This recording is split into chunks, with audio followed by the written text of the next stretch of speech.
This is my 1,000 gallon fish pond in Central Florida. I utilize a mix of filtration systems, but today I want to show you the original and the heart of the system. This 8-year-old canister filter with UV light is my very first and still functional pond filter. Notice a lot of elements of this is different than what you see in the advertised photos.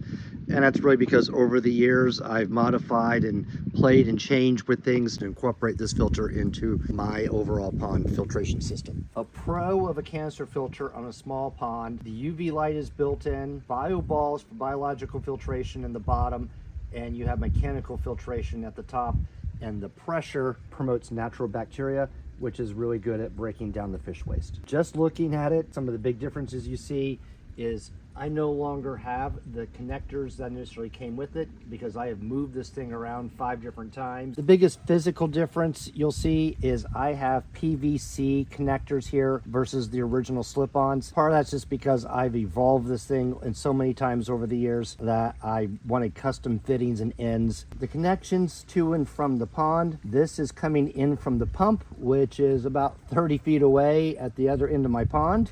This is an outflow that's going back into my pond, and this is part of the backwash system. Over the years, I've had a number of people tell me they don't like canister filters because models like this crack within just a couple of years, or the seals go bad and they don't work. I have 2 secrets for that. One, you'll see that this unit is partially submerged into the ground. At least half of it is pushed into the ground. And the other secret is it stays covered up with a piece of old indoor-outdoor carpet.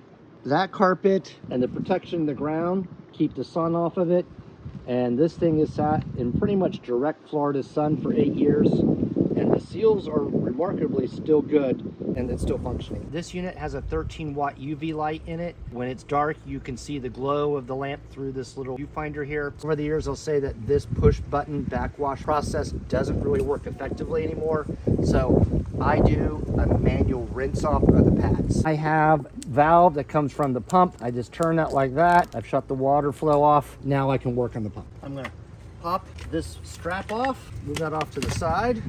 I'm gonna open up this relief valve, a little rush of air come out of that, so the pressure is released. And now I can lift up the top and the base, and you can see the icky dirty water already coming out of that. So there are 3 levels of pads in this unit. They're different colors.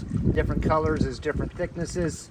When this unit is new, you turn the valve on top, you press the button, and it does a compression of these pads, pushing the dirty water out the backwash, and that's the part that does wear out over time. Each of these filters can be taken off independently for a deep clean. So underneath all of that dirty water that I've just sucked out is a lower chamber, and that has bio balls, is where the good bacteria settles in, and that is generally in complete darkness. When you clean out the filter pads and if you take water out, leave enough water in the bottom for those because you want that good bacteria to continue to grow.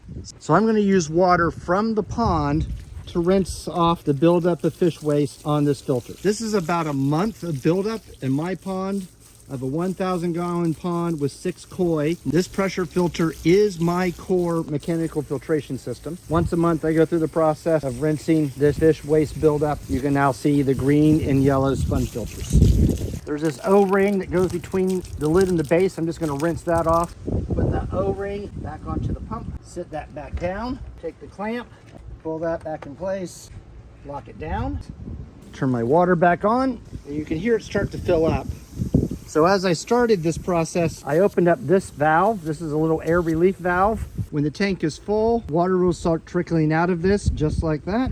And there's a steady flow. I don't hear any more air bubbles coming out of it. So I'm gonna lock that down. As I turned it back on, I could hear air bubbles come out of the hose that goes back into the pond, and I can hear the sound of that water flowing. I'm now gonna cover it back up, and it is good to go for another month. When I initially started using this filter, I actually had it with a short hose that ran to a pump immediately in the pond, and this sat at the edge of the pond, and the water sprayed right out of the nozzle at the end and back into the pond. So this thing is versatile, is starting from that beginner level up to a more complex and integrated system. I hope you find this pressure filter with UV light as useful and long lasting as I have.